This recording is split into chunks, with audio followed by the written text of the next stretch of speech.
Hello and welcome to post match reaction to Houston versus Utah. And the man that we were waiting for and hoping to have join us, Grant, is now available after he has zoomed back from the game. Alexa, turn the living room lights on. And into his house, because Grant was at the game doing the the live commentary. Play-by-play. And as you can hear... I was on color today, but yeah. Color commentary. Color commentary, sorry. Yes. To be see all these technical details of the experts, whereas we just go exactly just chat. And for those of you that don't know, Tony is the other guy. So don't over that way. There, you're in the right way. You were in the right way first time. The ex-Eagle, obviously, as you can see from his jersey, Seattle Seawolves fan, and he wants to ask Grant the big question.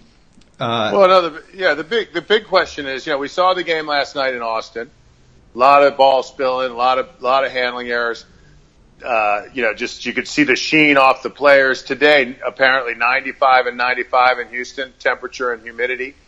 And, from looking at the Utah Warriors last week up here in Seattle in much, more pleasant, mild conditions, the intensity they were able to play with, just different today. It just seems like that weather, the conditions are really having effect on just kind of the tempo of the game and the handling. And I'm not looking to make any excuses for the players, but maybe from being there, could you tell us what that's like? 95 was the temperature in the field. My NIOSH heat index app said the heat index was 102 at the stadium. So, yeah, and that was at the end of the game. At the beginning of the game, it said 104.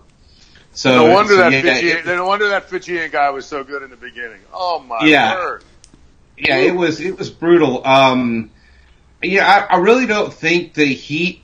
I think these guys have been conditioning themselves to the heat here in the last few weeks, and so while a lot of people can say the heat might have had something to do, I think probably some of the other people on the field, like myself, were more affected by the heat than they were, and I was under a shade. Even though I was in the stands, those metal bleachers do not help anybody.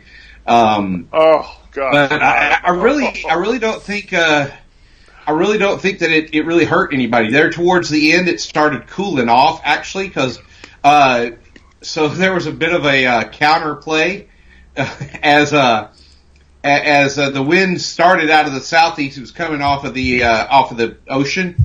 In the beginning, it was a light breeze. Then there was a low pressure system blowing in, trying to come in out of the northwest. And then the sea breeze started to push back. I don't know if you noticed some of the cloud shots they showed, but that was the sea breeze pushing back against it. And that was the remnants of that tropical storm that's in the Gulf right now, pushing back against that low pressure system and pushing over us. So we got some cooler weather coming over us there at the end. It didn't really cool down the heat index, but it did make for a couple of moments of cooler air. So I honestly don't think it affected them. I think they were sticking their heads in the coolers there at the breaks a couple of times. Right. You could have saw that it was made for some funny some funny moments, but yeah, honestly, I think those guys out there were just playing their hearts out. I guess. Oh, great! That's great to hear. But one thing about that on the weather side is that we saw a penalty being kicked over from the halfway line quite comfortably at one point, and then later on him thinking, actually, I'm inside the opposition half, but I'm not going to hit it now. So did the wind change that much that for the kickers? So at the beginning when he kicked that one over and hit it, the wind was coming at his back. That was out of the southeast. And then when they made the decision not to, the wind was coming out of the west, which was kind of coming in from his left side and was crosswind across him. So that was the decision not to try and kick it at that point, because there was a crosswind across the kick. And probably a wise decision at that point. And whilst you say that the heat attempt was that, I mean, Utah ended up having 11 scrums according to my count. You probably had access to official stats. This is just me. Actually, I didn't, but yeah, this is me scrabbling them up as we go through the game. Houston seemed to not. So their handling just seemed to be off at times today. Whereas Utah, the visiting team, handled the sort of sweaty palms better, only giving up about 6 tries. Oh, 6 I'm not sure scrums. if the sweaty palms or if it was just. I think a lot of times they were running before they actually had the ball secured in their arms, and a lot of times, when I'm watching from my vantage point, especially when I'm doing color, most of the time at color, I've got a pair of binoculars up to my eyes, and I'm watching play up close, so I don't have, so I'm paying real close attention to what's happening at the ball point, right? And so a lot of times when I saw those handling errors, it looked like the ball carrier had his eyes up and ahead of him before he had that ball secured. And it seemed to me that way on both sides. So there seemed to be a lot of that going on. And there was some very physical contact out there today. I don't know if you paid how much close attention you paid to that. But, one of the points I made during the match, during the break in the match when Brett and I were talking, was that so many of these players on both sides of this ball today have either played with or against each other at many times in the past. There are not a lot of strangers on the field today. So these guys know each other well. They've played, Kyle Sumption and Dan Paul on one side of the ball, Matt Truville, they've all played against these guys on the Warriors before. Dan Paul, that guy is Buck Shelford and Colin Meads up in Salt Lake City. Seriously, I'm not making a joke there, guys. I don't say that lightly, Paul. Right. Because this is a guy who played 75 minutes of a national college semifinal with a broken jaw. You don't, yeah.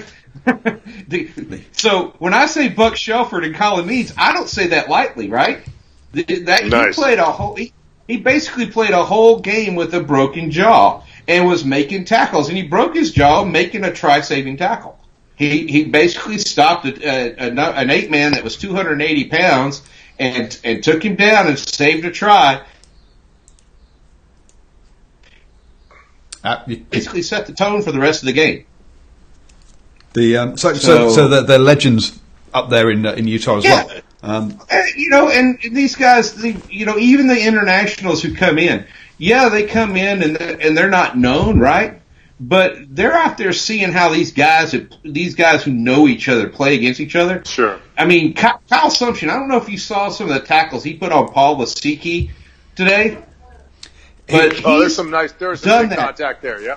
Absolutely. But he's done that in practice on Paul Wasicki so many times at BYU. And that's really all it was for Kyle. Okay, and we laugh about it. We laugh about it.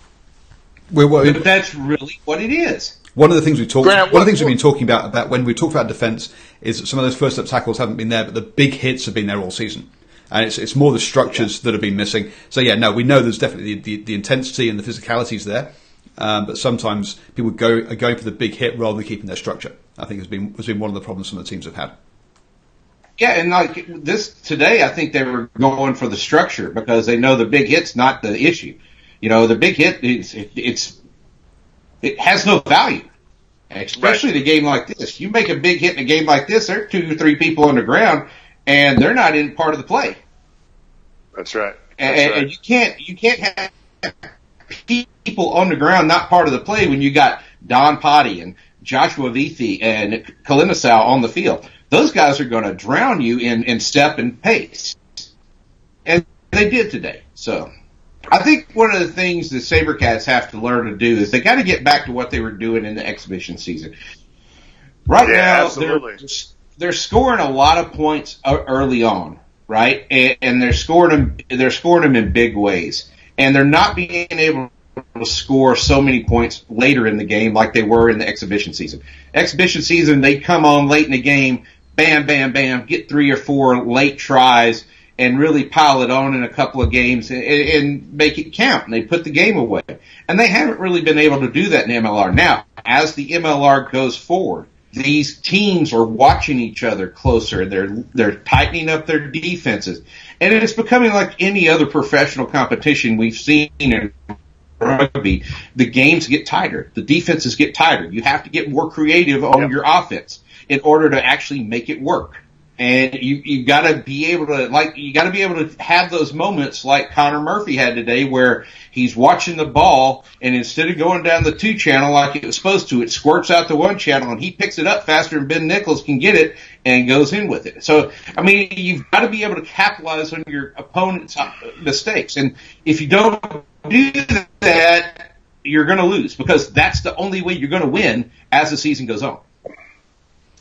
We can't be having those type of tries being scored on professional teams, though. Can we agree with that? Well, but you've got, I mean, at some point when the defenses get so good, that's the kind of tries that you've got to learn how to score. No.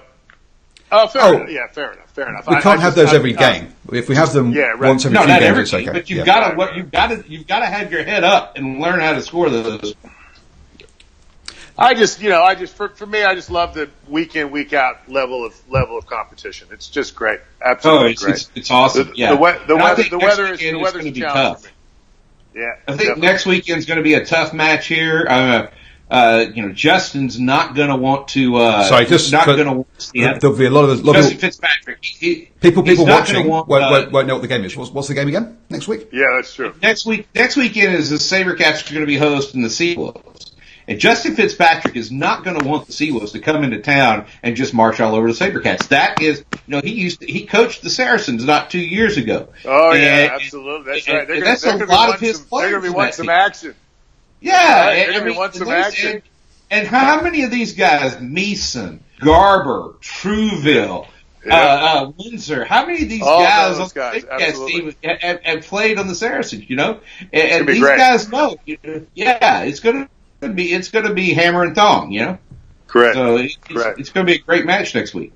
Now, one of the things you mentioned about teams knowing each other better is that Porceliki and Vainicolo, those 2 centers for the Utah Warriors earlier in the season, were just carving up. Tonight they were much better controlled. Yeah, they got a few breaks, but not the whole time. Yeah. Next week, when you've got a coach who actually even knows and has coached some of the players, that's going to be an interesting one. True story. So I think this week I liked Sam Windsor's defense plan to slide out where Windsor would take Lasicki at the feet and Mills would take Vainicolo at the feet. That was basically their defensive plan. They knew they couldn't take them one up, at body on body. So the plan is you take big bodies like that, you drop them, you make a good C tackle on them, you drop them from their feet and make them go to the deck hard. They don't like to do that over and over and over again. Lasicki was getting tired of it. He really was. He was he at one point he got up and he was just kind of angry about it.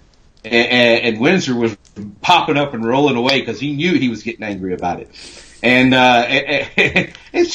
big men. Hey, I'm a big man. I know. That's one of the things I coach is you got to take the big man to ground. You got to make him drop. Absolutely.